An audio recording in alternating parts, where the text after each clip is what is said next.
राधे राधे बच्चों, श्री कृष्ण भगवान की जय। अपने अपने माता पिता की जय, अपने अपने गुरुदेव महाराज की जय। भागवत पुराण की जय। भागवत पुराण में प्रचेताओं को देव ऋषि नारद जी का उपदेश और उन्हें परम पद की प्राप्ति। बोलो श्री कृष्ण भगवान की जय। श्री मंद्र जी ने कहा, विदुर जी, 10 लाख वर्ष बीत जाने पर प्रचेताओं को भगवान श्री हरि के वचनों का स्मरण हो आया, तो उन्होंने तत्काल अपनी पत्नी और पुत्र को वहीं पर छोड़कर घर का त्याग कर दिया। वह पश्चिम समुद्र तट पर जा पहुँचे। वहाँ पर कभी जाजली नाम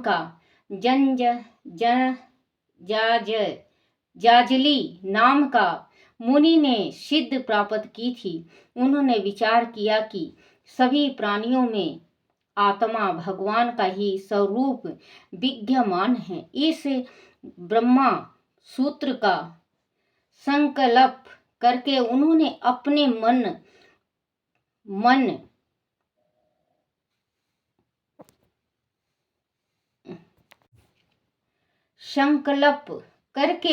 अपने मन प्राण वाणी और दृष्टि को वश में किया और शरीर को समाधि में शीतल करके चित्त को विशुद्ध परम ब्रह्मा में लीन कर दिया। ऐसी स्थिति में बैठे हुए उन्हें देव ऋषि नारद ने देखा तो वह उनके पास आए। नारद जी को देखकर वह सभी प्रचेता उठ कर खड़े हो गए और उन्हें प्रणाम करके उनका हार्दिक स्वागत किया। नारद जी उनके दिए आसन पर बैठ गए और उन्हें भी बैठने के लिए कहा। प्रचेताओं ने कहा, देव ऋषि बच्चों, ये जो प्रचेताएं थे ये अपनी पत्नी के साथ 10,000 बरस तक रहे, गृहस्थी बरती। फिर इनको विष्णु भगवान का ध्यान आया और उन्होंने ये सोचा कि हम तो पाप में ही जा रहे हैं, तो हमें कुछ करना चाहिए, तप करना चाहिए, भगवान की भक्ति करनी चाहिए। तो ये अपने पश्चिम तट पे जाके वहाँ पे तपस्या कर रहे हैं। मन को, वाणी को, आँख, हृदय सबको अस्थिर करके उन्होंने तप किया। तप करते हुए उनकी दृष्टि नारद के ऊपर पड़ा, जो नारद वहाँ आए हुए थे, तो उनको आसन देके बिठाया। फिर नारद जी ने उनको भी कहा कि आप लोग बैठ जाओ। बैठने के लिए कहा। प्रचेताओं ने कहा, देव ऋषि, हम आपका स्वागत करते हैं। आज हमारे भाग से ही आपके दर्शन का सौभाग्य हमें प्राप्त हुआ है। आपका दर्शन किसी ज्ञान से कम नहीं है। भगवान शंकर और भगवान विष्णु से हम जो उपदेश मिला था उसे गृहस्थी में आसक्त होकर हम भूल गए हैं। अंत आप हमारे हृदय में उस परमात्मा तत्व का प्रकाश फिर से भर दीजिए, जिससे हम इस भवसागर से पार उतर कर परम धाम को प्राप्त कर सकें। श्री नारद जी ने कहा, हे राजपुत्रों, इस संसार में उसी मनुष्य का जन्म सफल है जो अपनी वाणी से, अपने कर्मों से, अपनी आयु से और अपने मन से सर्वेश्वर श्री हरि का भजन करता है। जो लोग श्री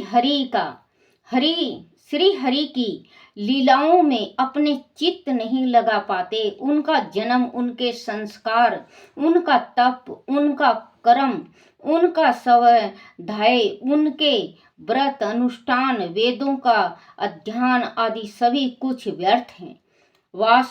वास्तुत सभी कल्याण आत्मा कल्याण आत्मा की परिधि में आते हैं। आत्मा ज्ञान प्रदान करने वाले सर्वश्रेष्ठ श्री हरि हैं। वही समस्त प्राणियों में आत्मा स्वरूप विद्यमान है। अंत जो सभी प्राणियों से प्रेम करता है वह श्री हरि से प्रेम करता है। जिस प्रकार वृक्ष की जड़ सींचने से उनके तने शाखा उप शाखा पत्ते फूल और फलीवित होते हैं, जैसे भोजन करने से प्राणी के तृप्त होते हैं और समस्त इंद्रियां पुष्ट हो जाती हैं, उसी प्रकार आत्मा का साक्षात्कार करने से भगवान के सर्वव्यापक स्वरूप की आराधना हो जाती है और उनका सानिध्य प्राप्त हो जाता है। प्राणियों में शीतल इस आत्मा तत्व को जानना ही परमात्मा को जानना है। जिस प्रकार वर्ष कल में समुद्र का जल सूर्य के तप से भाप बनकर ऊपर उठता है और बादल बनकर बरस जाता है तथा फिर से नदियां के मध्य से बहकर समुद्र में मिल जाता है, जैसे समस्त चराचर। ये कह रहे हैं नारद जी प्रचेताओं को कि भगवान का भजन करे बिना, जो भगवान का भजन नहीं करता इस संसार में, जिसने जन्म ले लिया है मृत्यु लोक में, वो भगवान का स्मरण नहीं करता, भजन नहीं करता। जैसे कि बच्चों आप व्रत रखते हो, मान लो आपने व्रत रख लिया और आप भगवान के दरबार भी नहीं गए, भगवान के पूजा भी नहीं की, आपने भगवान का नाम भी नहीं ले रहे हो, तो वो व्रत करो या ना करो कोई फायदा नहीं है। जैसे कहीं हम जाते हैं, तीर्थ में जाते हैं, जब तक तीर्थ में अपने हाथों से कुछ दान नहीं किया बच्चों, कुछ दान नहीं किया, तो वो तीर्थ जाओ या ना जाओ। अगर आप तीर्थ गए, आपके माँ बाप को तीर्थ नहीं कराया, आपने अपने माँ बाप को तीर्थ नहीं करवाया और वो तीर्थ नहीं करे हैं, तो आपका तीर्थ जाना और ना जाना वो बेकार है बच्चों, वो कोई फायदा नहीं। आप चाहे चारों धाम कर लो, अगर आपके माँ बाप ने तीर्थ नहीं किया है और आप ये सोच रहे हो कि हम तीर्थ से पुण्य कमा लें, तो कोई फायदा नहीं। पहले आप अपने माँ बाप को तीर्थ कराओ। आपके जो बुजुर्ग हैं, ये नहीं कि माँ बाप हैं सासू ससुरे हैं आपके, जैसे कि लड़की वाले के माँ बाप हैं, उनके समर्थ नहीं हैं। मान लो आपकी पत्नी के माँ बाप के पास समर्थ नहीं है ले जाने के वास्ते आपके सालों के पास, और वो जाना चाहते हैं, तो आप ले जाओ, आपको डबल पुण्य मिलेगा, आपको डबल पुण्य मिलेगा।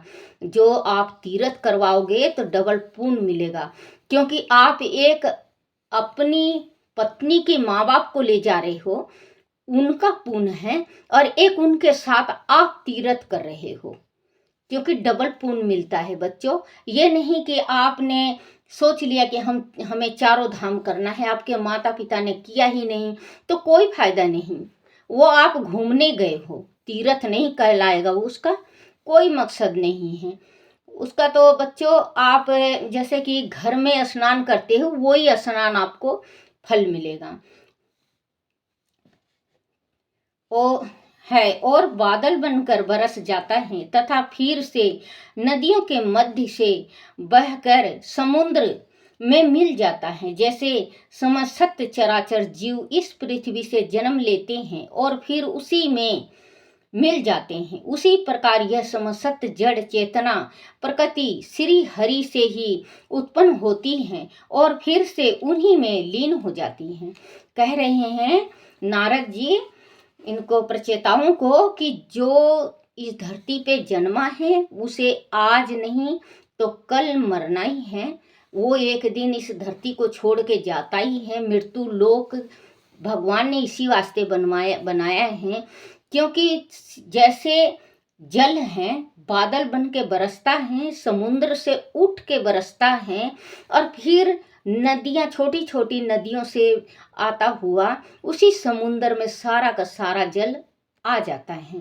तो बच्चों, वैसे ही हमारी जिंदगी है। जैसे हम आज बच्चे हैं, कल थोड़े बड़े होंगे, फिर जवान होंगे, फिर वृद्धा होंगे, फिर थोड़ी सी और वृद्धा होंगे, फिर मृत्यु को प्राप्त करेंगे, फिर वही विष्णु भगवान के चरणों में हम लीन हो जाते हैं। उसी प्रकार समसत जड़ चेतना प्रकृति श्री हरि से ही उत्पन्न होती हैं और फिर से उन्हीं में लीन हो जाती हैं। जैसे सूर्य की आभा सूर्य से अलग नहीं होती, उसी प्रकार यह सारा जगत भगवान श्री हरि से अलग नहीं है। जैसे जागृत अवस्था में शरीर को समस्त इंद्रियां क्रियाशील होती हैं, किंतु सुषुप्त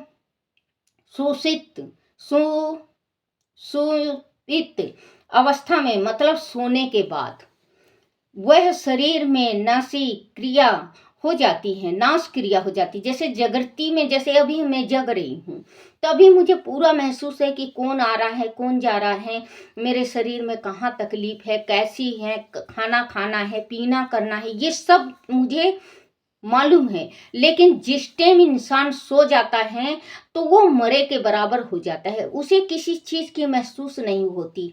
कोई आए कोई जाए, कैसे भी उसको महसूस नहीं होती। तो नारद जी ये कह रहे हैं कि जागृति में सारा चीज होता है, लेकिन जिस टाइम सो जाता है वो मृत्यु के समान हो जाता है, निष्क्रिया से हो जाती है। उसी प्रकार यह है जगत सर्ग काल में भगवान से प्रकट हो जाता है और कल्प अंत में उन्हीं में लीन हो जाता है।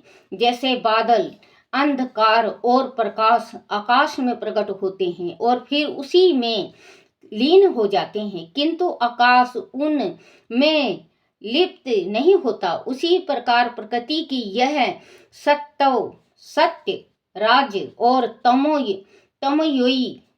तमोमयी शक्तियां परम ब्रह्मा की मायावी शक्तियों के रूप में प्रकट होती हैं और फिर उन्हीं में लीन हो जाती हैं। यह क्रम चलता रहता है, परंतु परमात्मा तट स्थल दर्शन की भांति इस सारे प्रपंच को, इस सारे खेल को देखता रहता है, क्योंकि वही इसका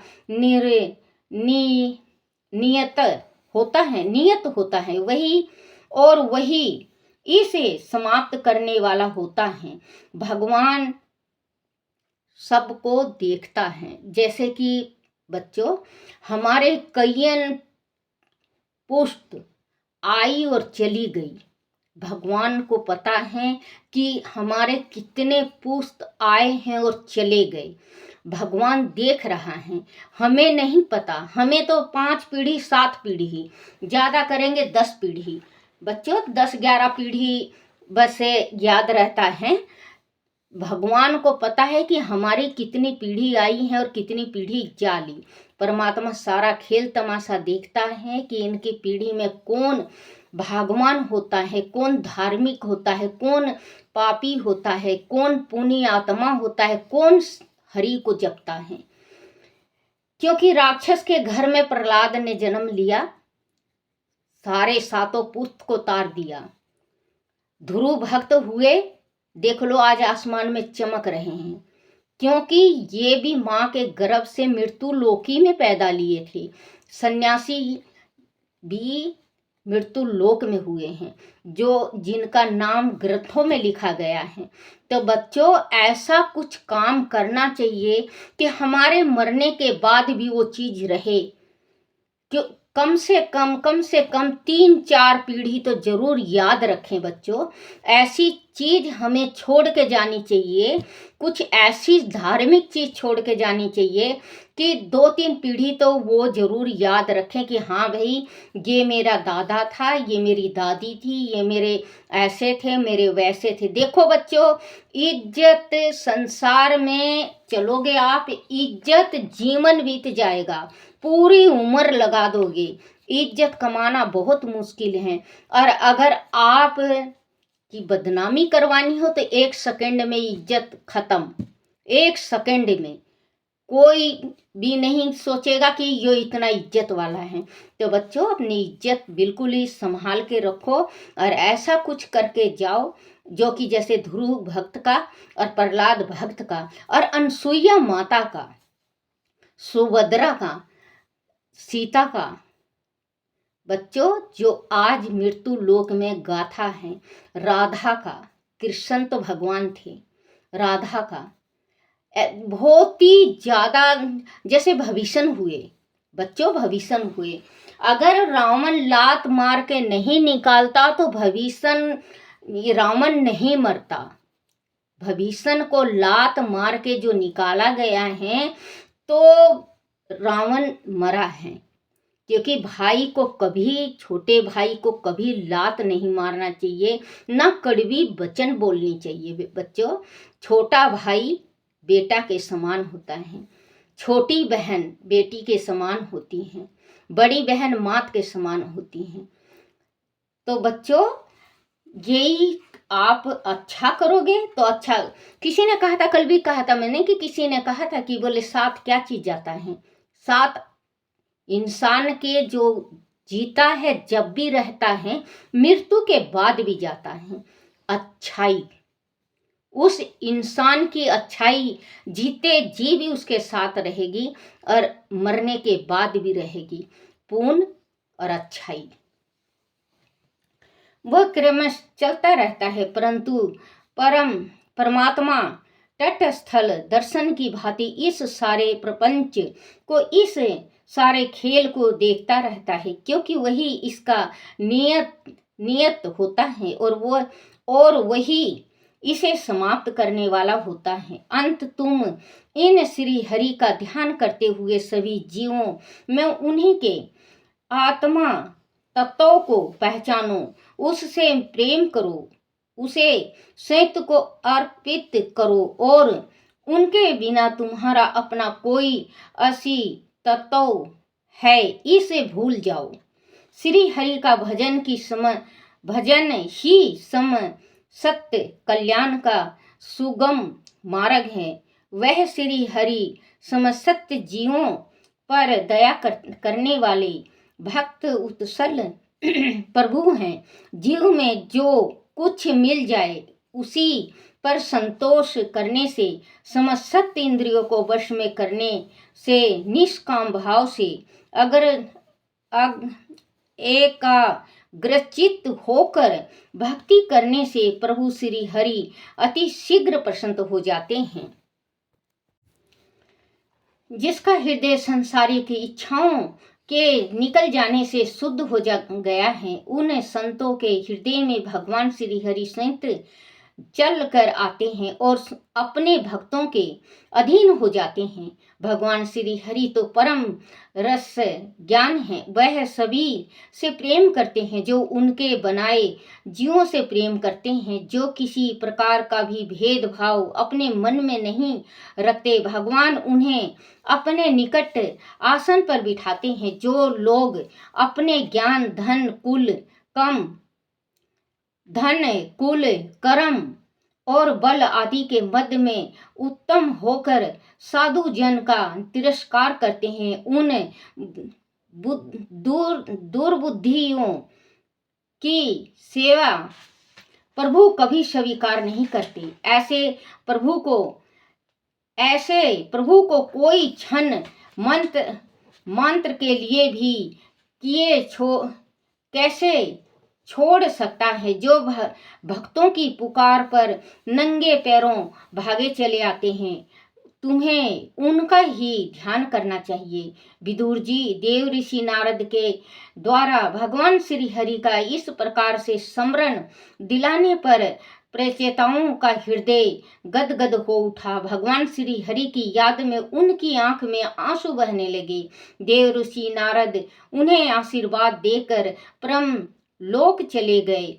प्रचेतागण भी उनके मुख से भगवान श्री हरि के चरित्र को सुनकर भगवान के श्री चरण कमल में प्रीति रखते हुए उनकी लीलाओं का गान करने लगे और अंत में भगवान श्री हरि ने उन्हें अपने बैकुंठ धाम में बुला लिया।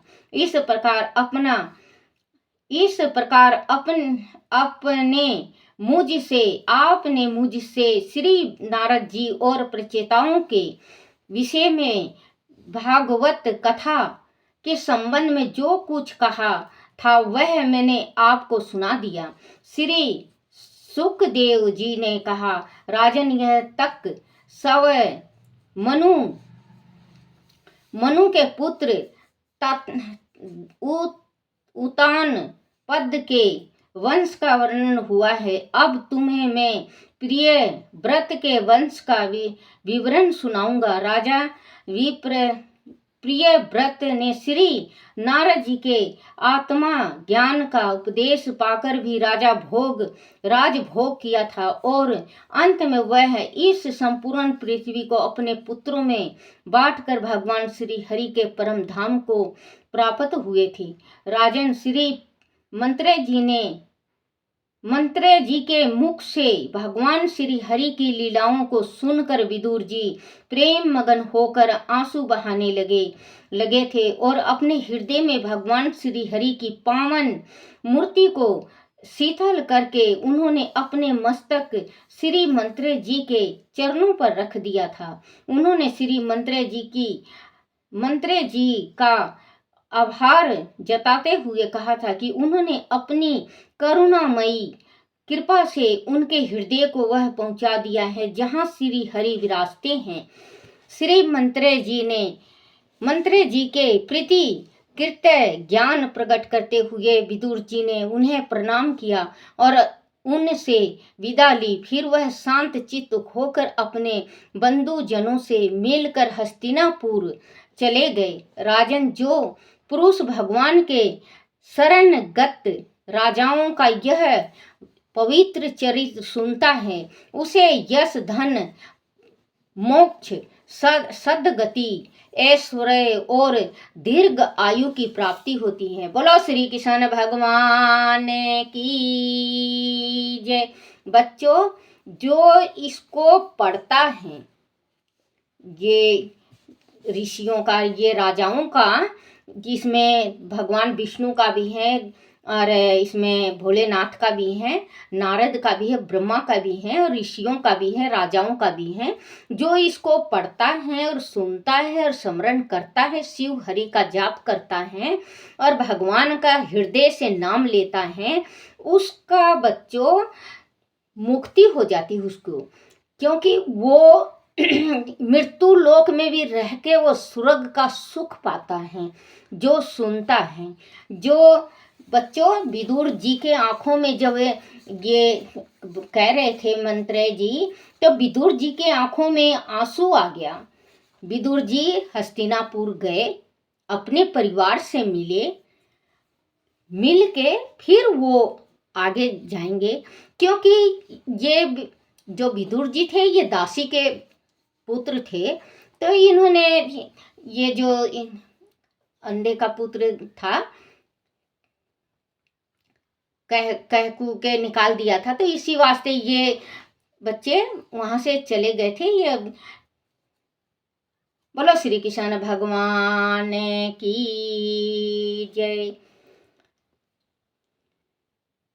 श्री कृष्ण गोविंद हरे मुरारी, हे नाथ नारायण वासुदेव, हे नाथ नारायण वासुदेवाय, हे नाथ नारायण वासुदेवाय। श्री कृष्ण गोविंद हरे मुरारी, हे नाथ नारायण वासुदेवाय। बोलो श्री कृष्ण भगवान की जय। अपने अपने गुरुदेव महाराज की जय।